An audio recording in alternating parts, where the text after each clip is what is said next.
Pas besoin d'aller chercher l'aventure en Mongolie ou en Patagonie, le dépaysement peut s'inviter dans vos vacances. Et oui, à 8 km de chez vous ou à 800, mais c'est surtout le calme et les beaux paysages dont rêvent en ce moment les Français pendant leurs vacances, d'après les sondages. Alors même si vous ne rêvez pas que de plage et de bons restos entre amis, il n'est pas interdit de se poser la question à quelques jours des vacances d'été. Et si on passait des vacances sans tomber dans la consommation ? Eh bien, tentative de réponse, je l'espère en tout cas, au bout de ces 52 minutes, en compagnie de mes 3 invités sur Radio Notre-Dame et sur RCF. Et j'ai la joie de recevoir l'irremplaçable, inénarrable Gaëlle Delabrosse. Bonjour Gaëlle. Bonjour. Rebonjour. C'est plutôt, eh bien, c'est plutôt presque logique de vous recevoir à quelques jours de ces vacances. On rêve de verdure, d'étendue, de désert, et c'est aussi pour ça qu'Antoine de Surmain est ici avec nous. Bonjour Antoine. Bonjour Marianne. Très heureuse de vous recevoir quand même, vous l'aventurier de chez Aventurier. Vous êtes un mélange de Stéphane Bern, de Munier, de Tesson, de quoi d'autre ? Ça me va tout à Antoine fait de Surmain déjà, ça aussi comme définition, ça me va, c'est ça me vos va tout à idoles fait. quoi. C'est des Finalement. exemples, ouais, c'est des exemples En tout cas, qui vos qui exemples, m'inspirent vos énormément. modèles. Merci beaucoup. Eh bien écoutez, Aventurier, on peut même dire survivaliste, non ? Vous l'êtes Oui, pas un peu ? un petit peu. À vos heures perdues, quand on va même, dire hein. que j'aime bien prendre des risques de temps à autre. Ouais. Voilà. Ouais. Réalisateur, auteur de ce conte en tout cas, Antoine explore la France. Compte Instagram, compte TikTok plutôt, hein. C'est plutôt ça. Les deux, Vous êtes sur les Instagram, deux. TikTok. Vous êtes très très très présent et très très très suivi. Vous avez été scout, vous le dites partout que vous avez été scout, Oui, parce que vous l'êtes encore, c'est ça. bah on est scout toujours. On est scout toujours. Oui. C'est drôle de le préciser. Oui, parce que c'est en lien direct avec vos aventures évidemment au quotidien, au long cours. Alors évidemment, pourquoi ? Pour les auditeurs qui ne vous connaissent pas, qu'est-ce que vous faites sur vos comptes Insta et TikTok ? C'est que vous faites partager à la France entière, toute génération de 7 à 77 ans, vos explorations. Alors, on dit Stéphane Bern du patrimoine naturel français, c'est comme ça qu'on vous surnomme, puisque vous nous faites découvrir et aimer passionnément les paysages, la nature qui nous entoure, puisque visiblement, nos yeux ne savent plus regarder. On nous l'a déjà dit dans cette émission En quête de sens à plusieurs reprises. En tout cas, votre émission Antoine l'Aventure est à découvrir et diffuser en tout cas sur Canal+ Kids, n'est-ce pas Antoine de Surmain ?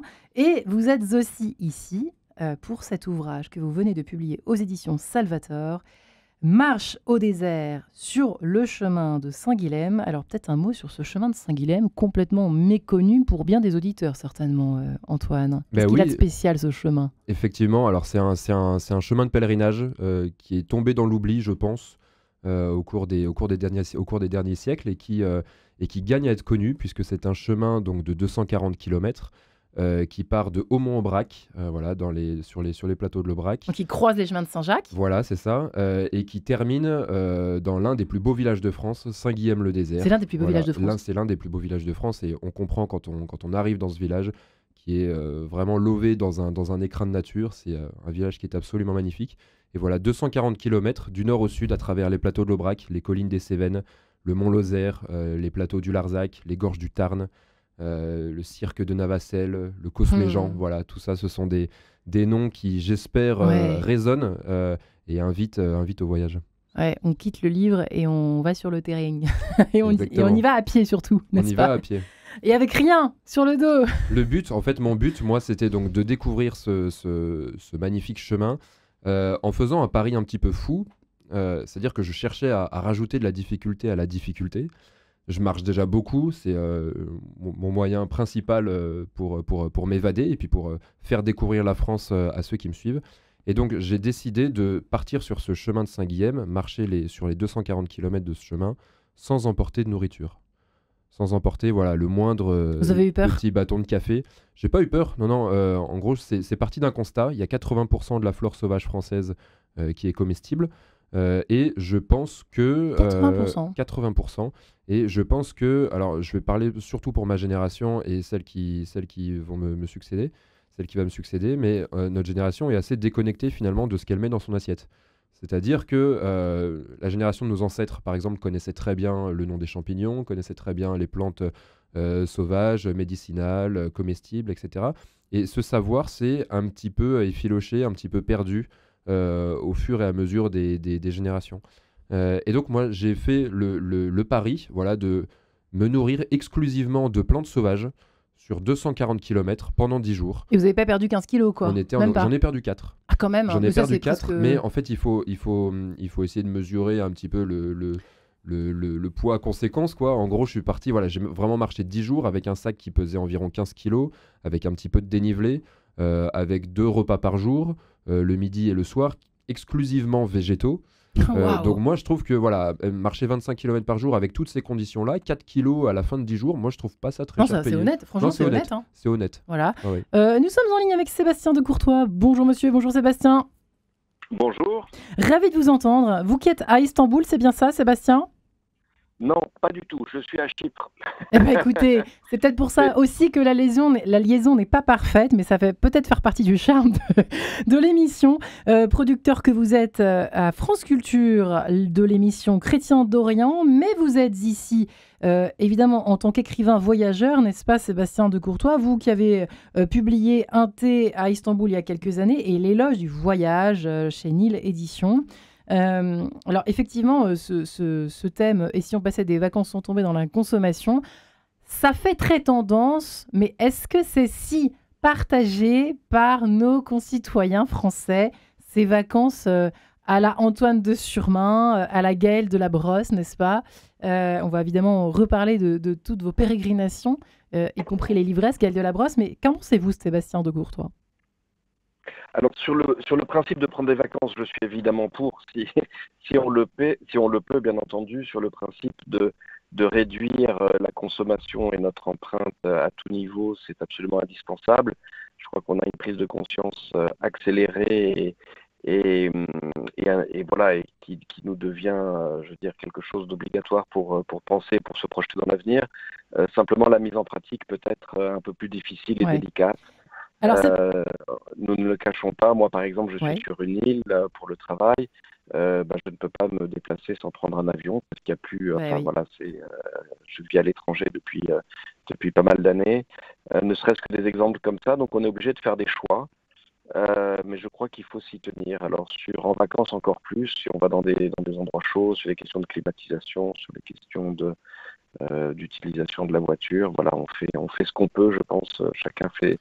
On n'est pas là pour juger ici dans cette émission, on est bien d'accord. On est là pour vous donner des petites idées, vous faire rêver aussi un peu, c'est important à la veille de ces vacances dans ce climat qui n'est pas forcément très sain et très confortable en ce moment, ni d'un niveau électoral, ni d'un niveau sociétal.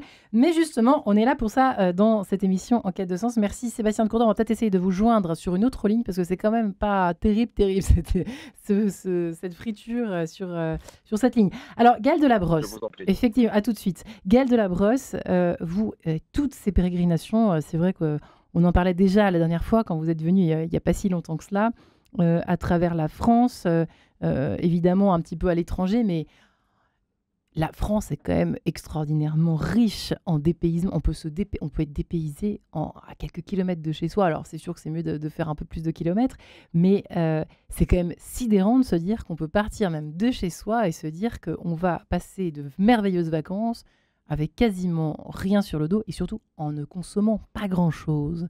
Ça, c'est à la portée de tout le monde ou pas, selon vous, en fait, ces vacances-là? Et oui, effectivement, alors tout le monde connaît les chemins de Saint-Jacques, mais tout le monde ne sait pas que le chemin de Saint-Jacques commence à la porte de chez lui. On le voit souvent, ça. Hein. Voilà. Et donc, vous pouvez regarder la carte des chemins de Saint-Jacques, ce sont des veines qui traversent l'Europe et qui traversent la France. Donc, maintenant, il y a suffisamment de chemins balisés un peu partout pour pouvoir les emprunter. Et pas que des chemins de randonnée, GR, etc., mais des chemins de pèlerinage. Et souvent, d'ailleurs, les sanctuaires qui ont vu que les chemins de Saint-Jacques, sans jeu de mots, marchaient bien, ont fait eux-mêmes des petits chemins, en fait, d'une journée. Des petits parcours qui mènent au sanctuaire. Je pense à Lourdes, je pense à Notre-Dame-du-Lot. Donc Lourdes, il y a le chemin de Sainte-Bernadette. Notre-Dame-du-Lot, il y a le chemin du temps, la route du temps. Paray-le-Monial, il y a aussi une route qui longe le canal. Enfin, et donc, partout, on peut trouver, à, je vais dire, 10-20 km de chez soi, un chemin qui nous dépaysera totalement. Et moi, je dois dire que dans ma vie de pèlerine, si on peut dire, le chemin qui m'a le plus dépaysé, eh bien, c'est le chemin qui passait juste devant chez moi, parce que j'habite donc dans une forêt dans le Finistère, à Dirinon, voilà. Et donc, il y a d'une part le chemin de Saint-Jacques qui passe là et le chemin du Trobreis qui ne passe pas loin non plus. Le fameux Trobreis. Et voilà. Et donc, moi, c'est en prenant, avec des amis brestois d'ailleurs, et puis deux enfants de 5 et 6 ans, en prenant, et puis 2 ânes, une carriole, enfin toute la, voilà, dont j'ai déjà parlé à cette antenne, mais c'est en faisant ce Trobreis de 620 km autour de la Bretagne que j'ai été le plus dépaysée et que j'ai appris à regarder. Vous parlez de Dieu tout à l'heure, de nouveaux regards, et Antoine aussi en parlait. Eh bien, j'ai appris à découvrir en fait mon propre territoire, parce que j'avais vécu en Bretagne pendant 20 ans et sans vraiment attention. Voilà. Et c'est en marchant justement et en rencontrant les personnes différemment, parce que ce qu'il y a d'étonnant quand on marche chez soi et qu'on est pèlerin, le mot pèlerin en latin signifie étranger en fait. Pèlerin, ça vient de per ager, celui qui va à travers son champ, donc qui dépasse son territoire, et donc qui devient un étranger. D'accord. Et donc là, on était étrangers chez nous, en fait. Et donc, du coup, on avait un rapport différent aux habitants. On était à la fois habitants, mais on ne l'était pas complètement. Et donc, du coup, on avait une certaine distance et on découvrait, avec un nouveau regard, nos paysages. Voilà. Ouais. On rencontrait même des gens qu'on connaissait ou des cousins. Voilà, c'était très, très étonnant. Et voilà. Et plus de la même façon. Non, pas du tout. Vous étiez complètement disponible à ce pays qu'est la Bretagne. Oui, exactement. C'est intéressant. Oui, parce que effectivement, j'aime bien ce mot de disponibilité. Quand on se met en route, il y a une rupture. Alors, c'est pas pour abuser de l'étymologie, mais le mot route vient de rupta en latin, qui veut dire rupture. Et donc, on fait un break. Et donc, on change de paradigme, on change, comme on dit aujourd'hui, de logiciel. Bien qu'on ne va pas trop parler de logiciel aujourd'hui, parce qu'on a dit qu'on déconnectait. On en a marre. Trobreis, les chemins du paradis, histoire et renaissance d'un pèlerinage breton, 30 ans de renaissance du Trobreis chez Salvatore. Évidemment, c'est votre dernier ouvrage, Gaëlle Delabrosse. C'est toujours agréable, même si on ne peut pas partir de chez soi, de s'évader avec vous, Gaëlle Delabrosse, ou avec vous, Antoine de Surmain. Vous avez toujours porté ce regard sur la nature, très sincèrement. Enfant déjà, ou alors est-ce que c'est le scoutisme, ou alors est-ce que c'est les occasions qui ont fait que votre métier actuel, au fond, de Stéphane Bern, du patrimoine naturel français, vous pousse encore plus à être précis, à être observateur, au fond, sur le monde qui vous entoure, Antoine? C'est effectivement un avis, un point de vue qui a évolué avec le temps. Ça a commencé très tôt avec le scoutisme. Ma mère m'y avait inscrit de force. Moi, j'avais déjà des a priori sur les scouts. Pour moi, c'était des gamins un peu sales, bruyants, toujours en short. Et finalement, c'est complètement ça. Et j'en suis. Sauf que ça vous a plu. Et en fait, ça m'a plu et j'en suis ressorti de mon plein gré à mes 23 ans. Et en fait, moi, je suis un scout qui n'a jamais grandi encore aujourd'hui, quoi. J'aime toujours me cacher dans les bois, me construire des cabanes, dormir sous la tente, cuisiner au feu de bois, etc. Ouais. etc. Ça vous apporte quoi? C'est un sentiment de liberté, vraiment. Un sentiment de liberté, un sentiment de. Mais c'est une vie simple aussi, je crois, qui contraste énormément avec notre vie parfois trop pressante, trop réglée de notre quotidien. Et puis ce point de vue, il a évolué plus tard aussi. Moi, j'ai beaucoup travaillé dans la réalisation de documentaires. Et il y a une émission pour laquelle j'ai travaillé qui s'appelait, parce qu'elle n'est plus diffusée, L'ombre d'un doute, présentée par Franck Ferrand. Et à l'occasion de cette émission, donc moi je suis assistant de production et je suis chargé de véhiculer les équipes de tournage sur les différents lieux de tournage qui ont tous lieu en France finalement. Et au cours d'un tournage sur François Ier, je découvre avec stupéfaction le Luberon. Donc le Luberon, c'est une palette de couleurs, c'est les champs de lavande, c'est les falaises ocre de Rustrel, de Roussillon, c'est les petits villages perchés sur les collines. C'est une région qui est absolument magnifique et je tombe amoureux de cette région et en même temps, il y a un sentiment un peu contradictoire qui naît à ce moment-là. Je me dis, mais c'est dingue, en fait, je connais pas la France. Et je réalise que je connais très mal mon pays et ça me met dans une situation un peu... Dans un sentiment un peu troublé en fait. Et donc je me dis tiens allez c'est parti, je vais découvrir mon pays. Donc j'ai eu cet éclair de conscience on va dire en 2015 2016. Et puis je me suis dit en fait il faut ce pays il est magnifique, il faut le faire découvrir à tout le monde, spécifiquement aux enfants parce que c'est eux qui demain en fait vont grandir dans ce pays et vont être à même en fait de protéger notre patrimoine qui soit on a culturel, un rapport naturel, consommateur etc. aux vacances en fait parce que si vous me dites que il a fallu toutes ces années et ce reportage et ce repérage, pardon, dans le Luberon pour vous rendre compte que finalement, vous n'aviez pas le bon regard sur le monde qui vous entourait, donc sur votre pays. Est-ce qu'on a naturellement un regard un peu déformé par notre société, peut-être aussi? C'est un regard qui est déformé, pas que par notre société, par les réseaux sociaux également. Voilà, on a longtemps mis en avant le dépaysement à des kilomètres de chez nous. Et moi, en fait, ce que j'ai constaté, c'est qu'on peut être totalement dépaysé en France grâce à l'incroyable diversité et richesse de notre patrimoine naturel. Et moi, c'est ça que j'essaye de transmettre sur les réseaux sociaux. En fait, j'ai eu l'impression d'être en safari en Tanzanie alors que j'étais dans les marais de Camargue. Faut s'imaginer les marais de Camargue, hein, c'est à la lumière du soir, c'est un vol de flamants roses qui s'envole au loin, des taureaux, des chevaux qui galopent à côté de nous. Enfin, c'est complètement africain comme paysage. Quoi. Sur les plateaux de Lozère, c'est tellement vaste, c'est un vertige horizontal. J'ai eu l'impression d'être perdu sur les plateaux de Mongolie. J'ai pu me retrouver dans la Laponie, au fin fond du Jura, avec des rennes, dans un parc polaire, avec des grandes étendues blanches. Enfin, tout ça, c'est absolument magnifique. Le golfe du Morbihan, on a l'impression d'être en Polynésie française, tellement l'eau est turquoise. En fait, moi, c'est ça que je trouve qui est génial en France, grâce à notre diversité incroyable de paysages, c'est de pouvoir voyager ailleurs sans franchir les frontières. Et c'est pas qu'une question d'écologie, c'est pas qu'une question de ne pas prendre l'avion, c'est une question d'importance de redécouvrir chez soi, en fait. Parce qu'on a un pays qui est magnifique. La France, c'est quand même la première destination touristique mondiale.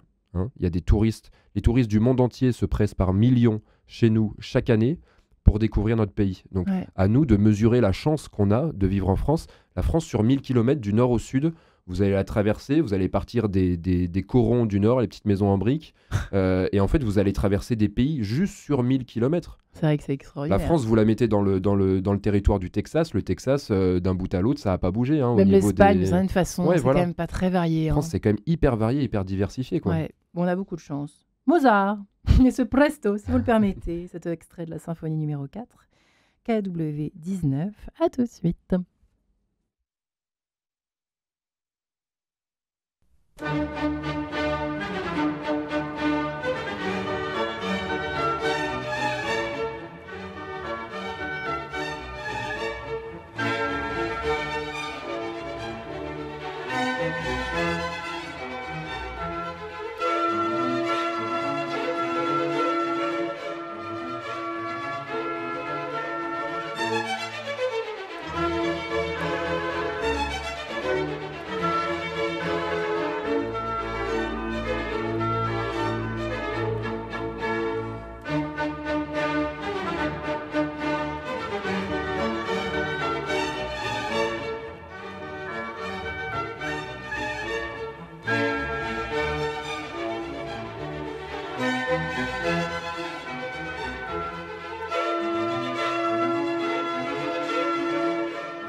Et voilà pour Mozart, nous voilà de retour dans cette émission Quête de sens, déjà en vacances ou presque, et si on passait en tout cas ces vacances sans tomber dans la conso, ce serait pas mal. Et c'est possible avec mes deux invités, Gaëlle Delabrosse, qui était éditrice, écrivain, journaliste, qui a beaucoup travaillé sur tous les chemins de pèlerinage possibles, imaginables, de France et de Navarre. J'ai presque envie de dire ça, c'est presque ça au fond. Le petit dernier, le petit chouchou, c'est le Trobret, c'est le vôtre Gaëlle. Hein.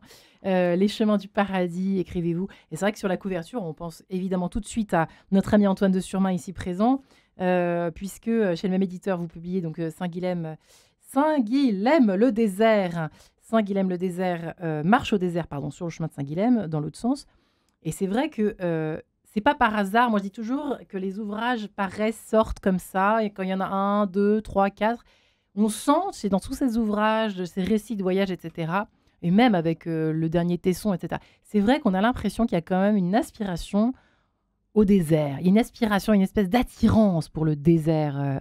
Antoine de Surmain. Est-ce que je me trompe Non, vous vous trompez pas du tout, mais c'est un écho direct à ce qu'est, je pense, notre société aujourd'hui. C'est-à-dire, sans être pessimiste ou négatif, on est quand même dans une société qui est très bruyante, très pressée, très occupée, où tout est, voilà, où nos emplois du temps sont quadrillés, millimétrés, chronométrés, etc., etc.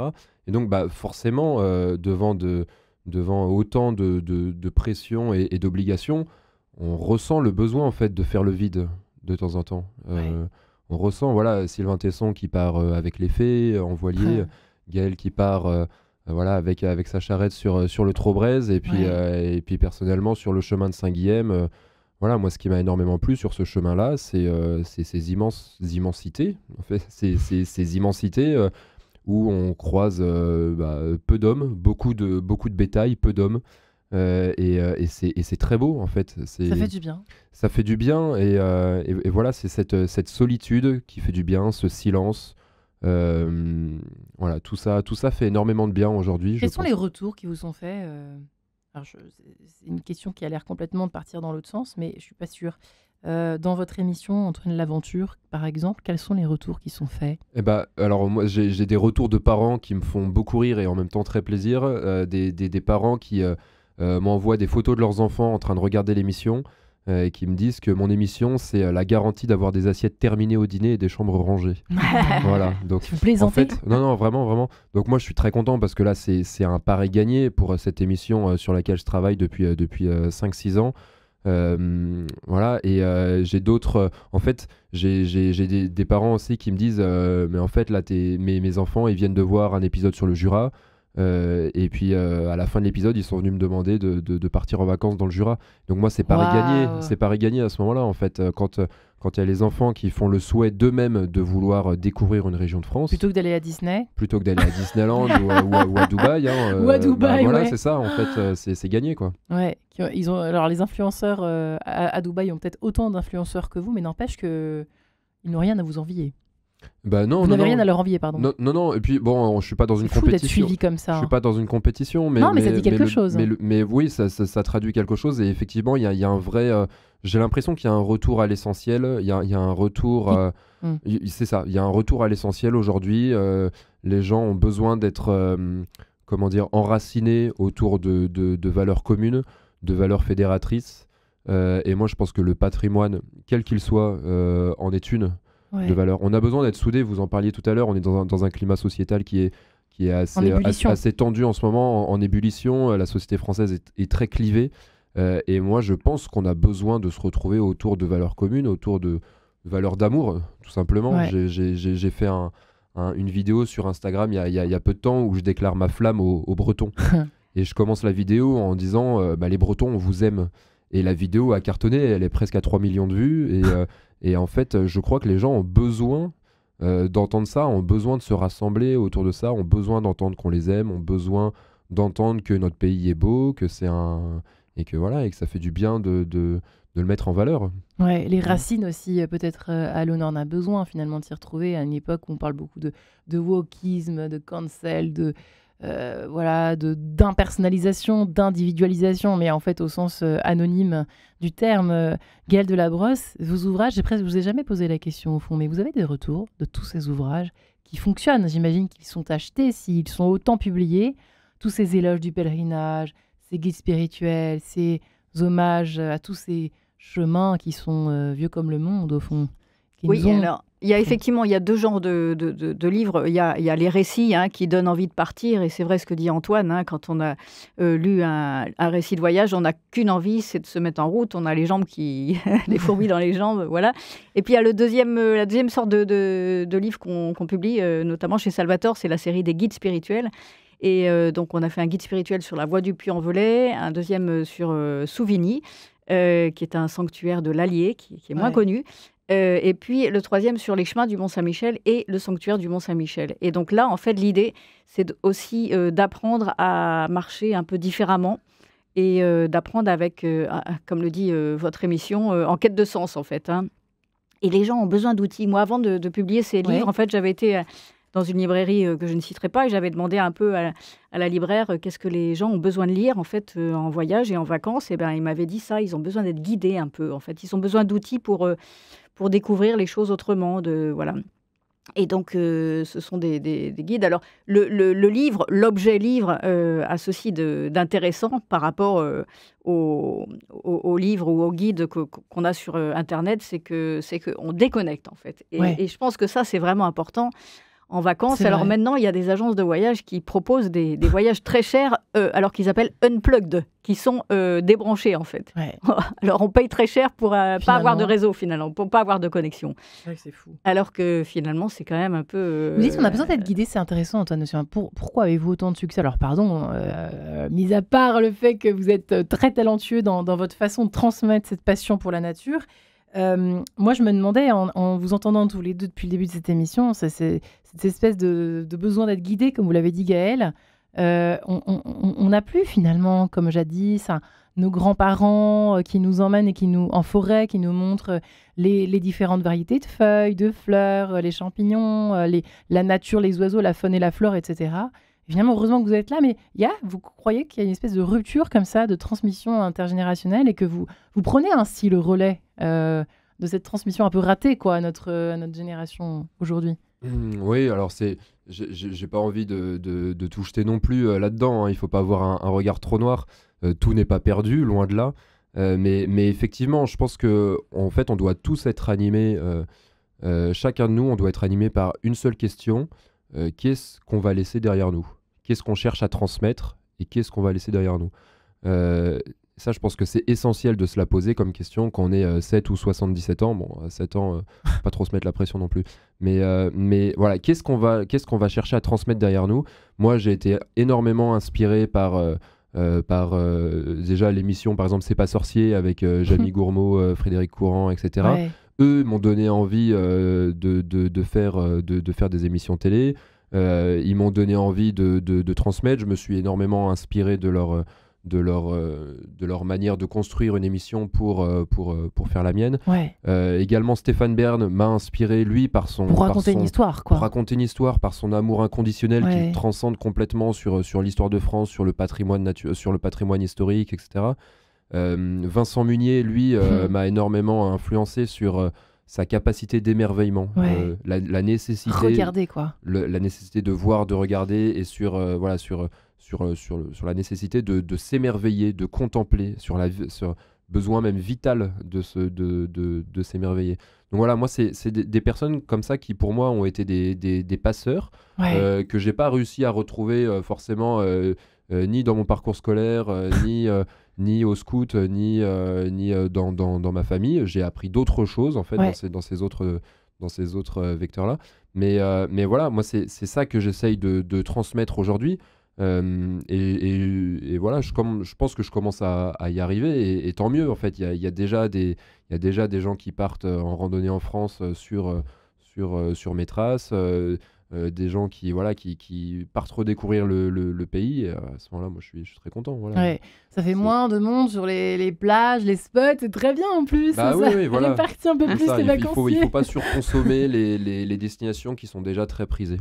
Ouais, alors c'est vrai que si on reprend le thème de l'émission et si on passait des vacances sans tomber dans la consommation, est-ce que le sans tomber dans la consommation n'est qu'applicable aux randonneurs? Est-ce que vous auriez l'un et l'autre des conseils à donner aux personnes qui vont passer tout simplement leurs vacances dans leur maison familiale, au bord de la mer, typiquement l'été, voilà. Est-ce qu'il y a des conseils à leur donner, au fond, une façon différente de passer ces vacances 2024? Par exemple, Gaëlle Delabrosse, vous avez une idée ou pas? Alors, déjà, quand on quitte la ville, eh bien, on est moins sollicité. Parce que c'est vrai que le numéro 1 de la consommation, c'est quand même la publicité. Et donc, on est super sollicité, que ce soit dans le métro, dans Voilà. Après, il y a en effet la télé, où il reste la publicité quand même.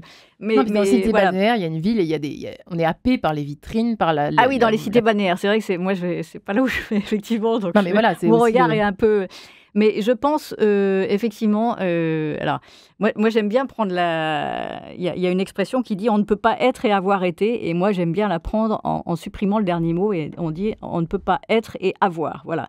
Et donc, le fait d'avoir un peu moins pendant les vacances, de se délester, de partir avec assez peu de choses en vacances, finalement, les quelques livres qu'on n'a pas eu le temps de lire. Ça commence par la valise aussi Ça commence par la valise, bien sûr. C'est bien pour moi, ça. Oui, l'allègement, ça, tous les marcheurs le savent, mais en vacances aussi, on le sait. Et moi je dirais deux choses, et Antoine l'a bien mis en abîme dans son livre, c'est la solitude et le silence. Voilà, c'est deux choses qui nous manquent pendant l'année, en fait, hein. Et donc, même si on est en vacances avec d'autres personnes, avec des amis, avec la famille, etc., arriver à se maintenir ou à se réserver quelques plages de silence et de solitude. Voilà. C'est là où il y a une...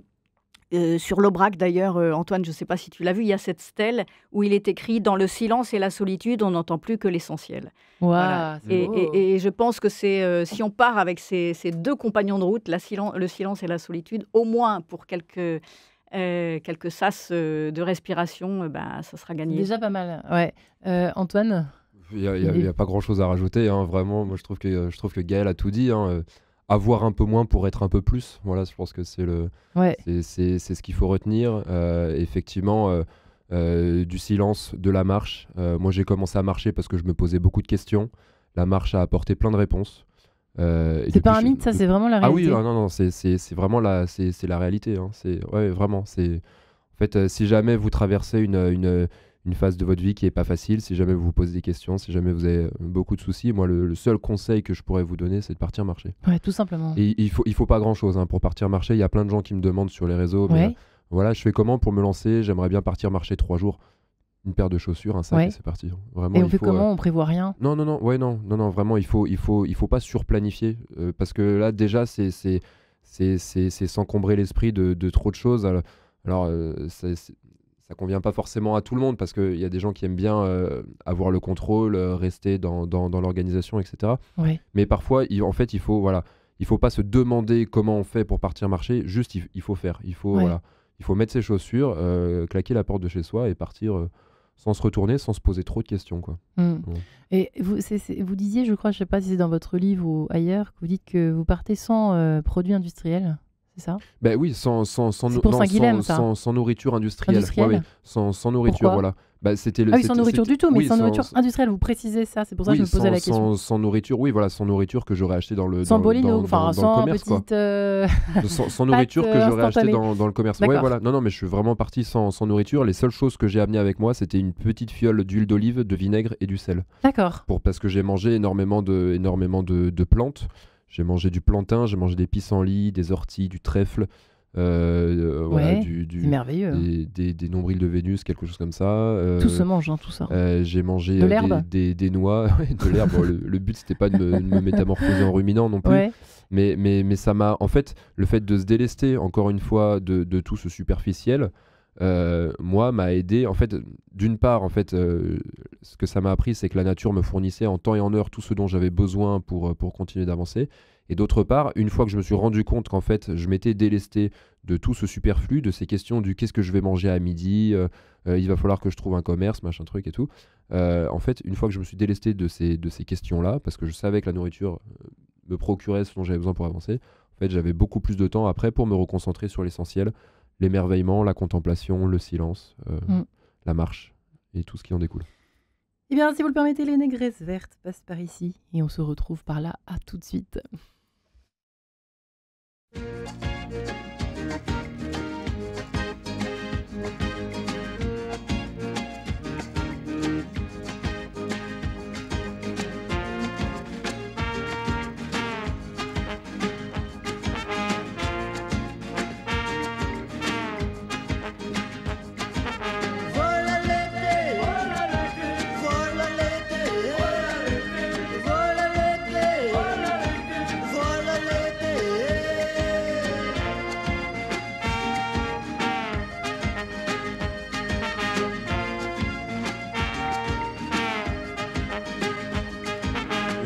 Voilà l'été, j'aperçois le soleil, les nuages filent et le ciel s'éclaircit. Et dans ma tête qui bourdonne les abeilles, j'entends rugir le plaisir de la vie. C'est le retour des amours qui nous chauffent les oreilles. Il fait si chaud qu'il nous pousse des envies. C'est le bonheur rafraîchi d'un cocktail. Les filles sont belles et les dieux sont ravis. Enfin l'été, enfin l'été, enfin l'été, enfin l'été.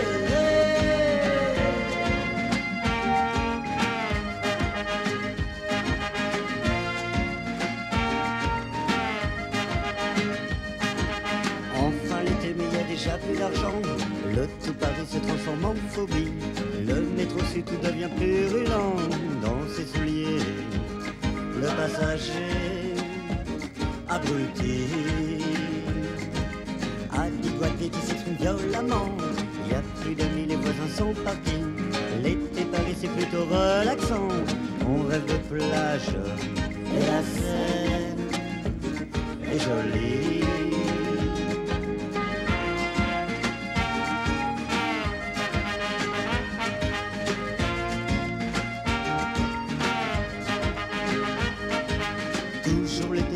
Superflu, il fait trop chaud, le soleil m'a basourdi.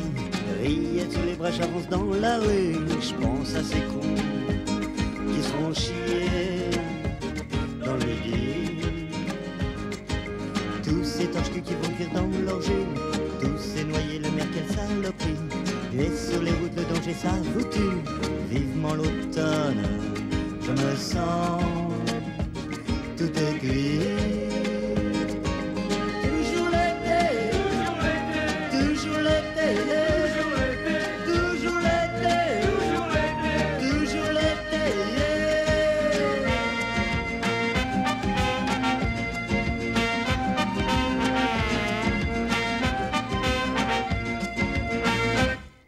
Voilà l'été, j'aperçois le soleil, les nuages filent, le ciel s'éclaircit.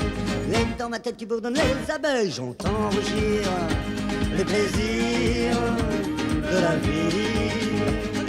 Voilà l'été, j'aperçois le soleil, les nuages filent, le ciel s'éclaircit. C'est le bonheur rafraîchi d'un cocktail, les filles sont belles et les vieux sont ravis. Voilà l'été, enfin l'été, toujours l'été, encore l'été.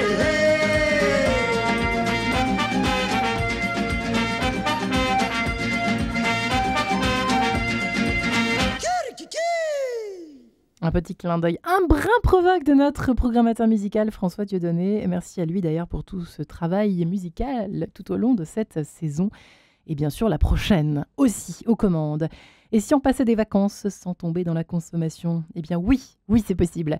Gaëlle Delabrosse est là pour le prouver. Elle qui est éditrice, écrivain et journaliste, auteur de nombreux ouvrages sur les chemins et autres pèlerinages. Trobrezé le dernier, Les chemins du paradis, histoire et renaissance d'un pèlerinage breton. 30 ans de renaissance du fameux Trobrez sans H, hein, n'est-ce pas Gaëlle? Aux éditions Salvator, Antoine de Surmain, également chez Salvator, qui publie sa marche au désert sur le chemin de Saint-Guilhem, lui qui est suivi par des centaines de milliers de followers sur son compte Instagram et TikTok. Antoine explore la France et son émission sur Canal+ Kids, Antoine l'aventure.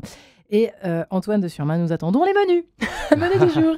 Non mais c'est quand même génial. Alors le matin, donc, vous disiez qu'au début, je vous ai demandé là à la pause, avez-vous eu faim? Vous m'avez dit oui. Ben oui, j'ai eu faim parce qu'au début, en fait, voilà, très vite arrive l'heure du premier repas. Il est midi, je suis en plein sur les plateaux de l'Aubrac. Il est midi, je regarde ma montre et je me dis bon, il va pas falloir trop tarder à manger. Et le sac est vide, hein, évidemment, donc je suis parti sans nourriture. Moi, ce serait l'angoisse, moi. Juste avec huile, vinaigre et sel. Et donc, qu'est-ce qu'on mange? Et donc, je m'étais un petit peu renseigné forcément sur les plantes comestibles. On part pas non plus jeûner pendant 12 jours comme ça en mangeant des plantes sans connaître un petit peu. Donc je me suis dit, les pissenlits, je sais qu'ils se mangent de la fleur jusqu'à la racine. Je vais me faire une petite salade de feuilles de pissenlit. D'accord. Et puis voilà, donc je me mets cette idée en tête. Et donc il faut trouver des pissenlits, forcément. Donc là, bien évidemment, à l'endroit où je m'arrête, j'en trouve pas. Donc du coup, je suis obligé de continuer un petit peu. Et puis finalement, je trouve 1 ou 2 feuilles. Donc je me mets à genoux, je cueille une première feuille, je la mets dans ma gamelle. Et je me rends compte qu'en fait, ça va être hyper long de remplir toute une gamelle de pissenlit, quoi. Donc je passe facilement 30-40 minutes à cueillir suffisamment de pissenlit, voilà, pour les mettre dans ma gamelle. Je fais vite fait une petite salade vinaigrette, vite fait une petite vinaigrette, et puis en fait j'engloutis ça en 30 secondes chrono, quoi. Et donc je me dis sur le coup, bon bah quand même il va pas falloir que ça dure trop longtemps ce délire de salade de pissenlit, parce que je vais pas pouvoir marcher 10 jours comme ça. On était au premier jour, premier midi du premier jour. Le soir j'ai essayé de me faire une salade d'ortie, mais alors j'avais pas de liant. J'avais ni pommes de terre, ni crème fraîche ou quoi que ce soit. Donc finalement, je me suis retrouvé juste avec un bouillon insipide, avec des feuilles d'ortie qui flottaient à la surface. Et en fait, le lendemain, c'est là où surgit, on va dire, le magique. Même pas le magique, mais la providence, hein, sûrement. Et en fait, il y a un châtaignier qui a laissé tomber toutes ses châtaignes. Et plus loin des noyers, pareil, qui ont laissé tomber tous ces noix. On est au mois d'octobre, octobre 2022. Oui, parce que je voyais ça l'été, mais non, en fait, c'est en octobre. On était en plein automne, ouais. Et alors là, à ce moment-là, je me rue dessus, et puis j'en fais des réserves, en fait. Et c'est ça qui ont ces châtaignes et ces noix qui ont garanti le succès de cette marche. J'ai été sauvé par des châtaignes, on va dire. Mais j'ai marché bien 2-3 jours. Vraiment en me nourrissant vraiment que de plantes au début, et puis ensuite voilà, j'ai trouvé ces fruits à coque, j'ai trouvé de la menthe qui m'a permis de faire des infusions de menthe le matin. Plus tard j'ai trouvé des coings, ça m'a permis d'allier ça avec des châtaignes. Je me suis fait des plats séroboratifs le soir à base de châtaignes et de coings. D'ailleurs l'alliage est absolument exquis, mais voilà, c'est des fruits qui poussent. Vous faisiez cuire les coings ? Ouais, je faisais cuire les coings dans de l'eau avec les châtaignes en même temps. C'était où vous faisiez du feu Non, j'avais une bonbonne de gaz, une petite bonbonne de gaz, un réchaud. Je fais pas de feu déjà parce que j'essaie de montrer l'exemple, et puis surtout parce que c'est pas permis. Et puis c'est des régions qui ont pas mal souffert des incendies en 2022, donc on va mettre de l'huile sur le feu. Quand exactement, sans mauvais jeu de mots. Okay. Et voilà, mais il y a eu des passages où ça a été très dur, où j'ai traversé par exemple un village très touristique qui s'appelle Saint-Énimie, qui est lové au milieu des gorges du Tarn, et j'arrive à Saint-Énimie à 11h30, à l'heure où les cuisines des restaurants sont en ébullition. Et puis alors ça sentait, ça faisait 4-5 jours que je marchais tout seul, 4-5 jours que je me nourrissais. J'avais déjà trouvé les châtaignes, donc ça va, j'aurais craqué. J'étais un petit peu calé, quoi, mais je me connais. Mais j'arrive à 11h30 à Saint-Énimie, et ça sent la friture, ça sent les grillades, ça sent le magret de canard, les pommes de terre à l'ail, etc. Et là, c'était très dur parce que, en fait, j'ai dû fuir complètement parce que j'étais trop tenté de me poser en terrasse. Et il y a eu une petite frustration quand même parce que moi, j'aurais voulu pouvoir profiter de ce cadre idyllique qu'offre Saint-Énimie, qui est aussi l'un des plus beaux villages de France. Hein. Et j'aurais voulu pouvoir y rester. Mais j'y retournerai. En mode consommateur. Bien sûr. Mais oui, non, mais j'y suis déjà retourné depuis. Pas en survivaliste. C'était en 2022, hein, donc j'ai pu y retourner vraiment avec grand plaisir. Il faut vraiment visiter ce village. C'est un vieux village médiéval avec une très vieille histoire, avec les eaux turquoises du Tarn, avec des vautours qui planent au-dessus de nos têtes. C'est irréel. Fabuleux. Ouais, c'est fabuleux. Les menus de Gaëlle Delabreuse. Alors, moi, c'est très simple, et c'est vrai que, surtout en vacances, où on a un peu plus le temps de cuisiner, aucune nourriture industrielle, en fait. Aucune nourriture transformée, voilà. Et donc, des fruits et des légumes, surtout, je suis assez souvent en Bretagne pendant les vacances. Vous êtes en famille, en plus, vous, si je me trompe pas. En famille, voilà, donc le potager, enfin, on n'est pas autonome, mais pas mal quand même, en fait. Et puis, il y a toujours, à la campagne, c'est ça qui est bien, il y a toujours à côté l'agriculteur qui a ses fraises, machin, et donc... Voilà, et donc je pense que ça aussi, ça peut être un petit conseil pendant les vacances, essayer de ne pas trop aller au supermarché remplir son congélateur, mais essayer de plus faire un peu d'artisanat culinaire, on va dire, même si c'est pas ne pas très tomber possible. dans l'orgie. C'est vrai que pendant des générations, c'était jusqu'à plus faim, jusqu'à plus soif, et puis on quitte la table, on se remet à table pour le dîner. Enfin, vous voyez, j'ai l'impression que c'est un peu la fin d'une époque de ce côté-là. Le côté... festin sur festin, Oui, On a c'est fait le vrai. tour, Je non pense que Je sais pas, c'est une la question de- sobriété. Alors, je me demande si Pierre Rabhi n'a pas eu aussi dans notre génération influence. en fait une influence très très positive avec le thème de sobriété heureuse, hein, donc de prendre juste ce dont on a besoin. Et Ouais. voilà. Donc, N'empêche qu'on peut survivre avec des fleurs, enfin manger 3 pissenlits sans tomber dans les pommes, sans tomber. Enfin, En vous perdant, avez perdu que 4 kilos. en perdant 4 Quand kilos même. tout de même. Ah bah voilà, ça c'est un conseil. Mais non, moi ça m'a rapproché de quelque chose de plus essentiel, de consommer. Je suis pas un fervent écologiste, je suis pas non plus végétarien, et pourtant le fait de me rapprocher de ce qui est Ouais. plus naturel, c'est-à-dire se nourrir directement de ce que la nature nous offre, moi ça a complètement remis en cause ma manière de consommer au Et alors, quotidien. c'est intéressant, Antoine, vous me disiez aussi tout à l'heure que vous auriez pu continuer des mois et des mois à force d'appliquer cette espèce de régime nécessaire, puisque vous n'aviez pas le choix de manger des fleurs, des feuilles et tout ce que vous trouviez sur votre chemin. Au début, ça a été dur, et à la fin, c'était presque naturel, hein, j'ai l'impression. Bah, à la fin, c'était naturel et vraiment, je me posais plus la question de ce que j'allais manger à midi, puisque j'avais mes réserves de noix, mes réserves de châtaignes, mes réserves de C'était coin. automatique quasiment. C'était automatique, et puis il y a une certaine confiance d'un coup qui se crée. Ah, ah. Je marche dans une forêt de sapins, et puis d'un coup, je me rappelle qu'en fait, en faisant infuser des épines de sapin, on peut tomber sur des infusions qui sont très bonnes pour la santé. D'accord. J'ai mon portable qui est toujours avec moi, donc à chaque fois, je regardais un petit peu ce qu'on pouvait faire avec telle ou telle plante. Voilà, je croisais beaucoup d'Achillée millefeuille. L'Achillée millefeuille, c'est une fleur blanche qu'on croise sur le chemin, mais qu'on croise sans regarder finalement, parce que c'est des plantes qui sont très communes, mais c'est une plante qui a un super pouvoir. Elle est hémostatique, c'est-à-dire que si jamais vous vous coupez avec la lame de votre couteau, par exemple, vous pressez tout simplement un petit peu d'Achillée millefeuille.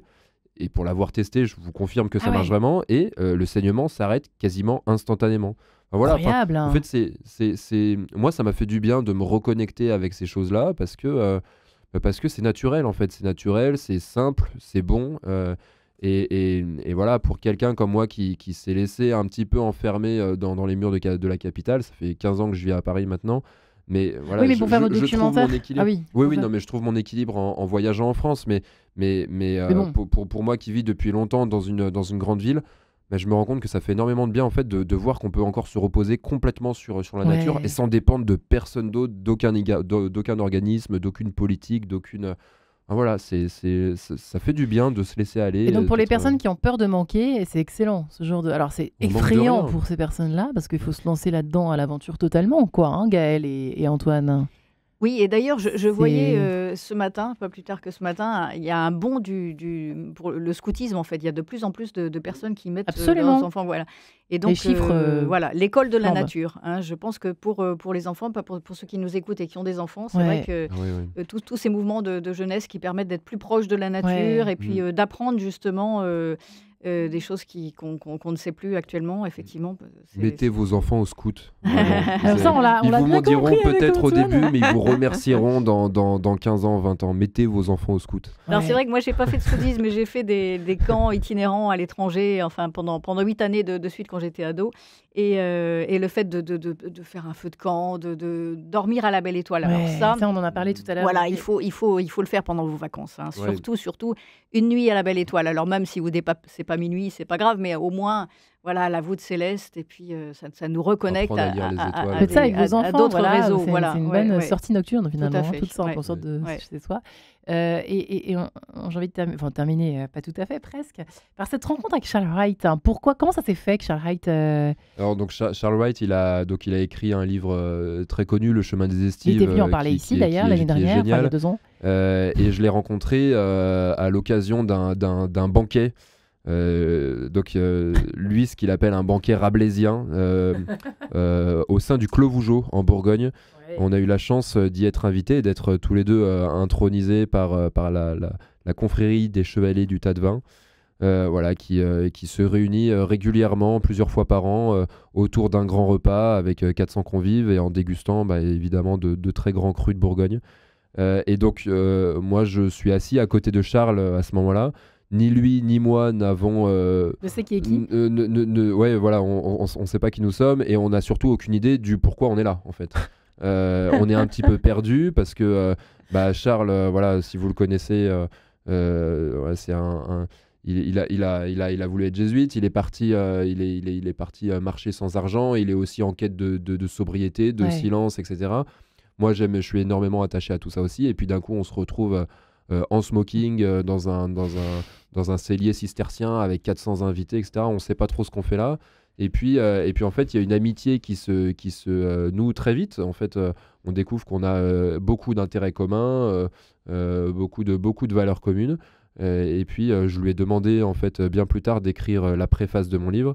Et j'en suis très heureux parce que c'est une préface avec... voilà, c'est Charles Wright. Donc, c'est des très beaux mots, c'est des très belles tournures de phrases avec beaucoup de précision, beaucoup de justesse. Et je leur remercie encore pour ça aujourd'hui. Et si vous avez autant de succès, vous écrivains voyageurs, minimalistes, essentialistes, alors j'aime pas du tout les mots mais je sais pas pourquoi je les utilise, mais pour qu'on comprenne bien un petit peu la tendance que vous êtes en train de laisser derrière vous en fait, finalement les uns et les autres. Et commencez par vous, Antoine. Étant donné aussi votre jeune âge, on peut se dire ah oui, c'est un truc de vieux CONS. Eh ben non. Pas du tout.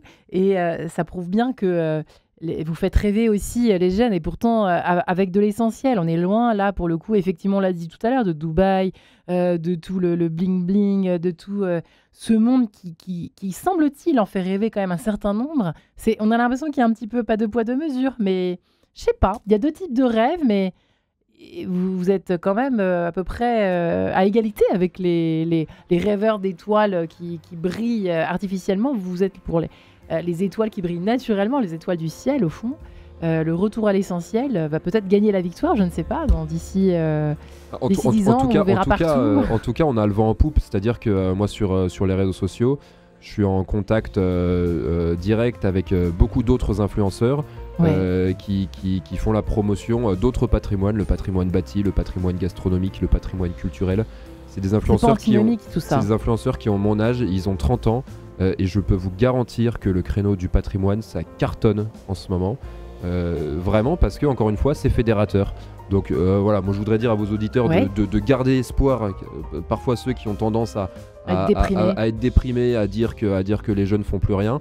Voilà, il y a une génération là en ce moment qui est en train de se bouger pour le patrimoine français. Ils sont fous de la France, on pourrait dire comme ça. Complètement fous de la France, et en fait ça cartonne en fait chez les jeunes de 30 ans. Ça ramène les parents, les grands-parents, et surtout ça draine énormément les enfants qui sont derrière, les adolescents, merci, etc. Merci Antoine de Surmain, ce sera le mot de la fin. Vous et votre livre Marche au désert sur le chemin de Saint-Guilhem aux éditions Salvator. Merci Gaël Delabrosse et tous vos livres. Et Trop Braise, le dernier, Les chemins du paradis chez Salvator. Merci les amis, bonnes vacances à tous. Bonnes vacances.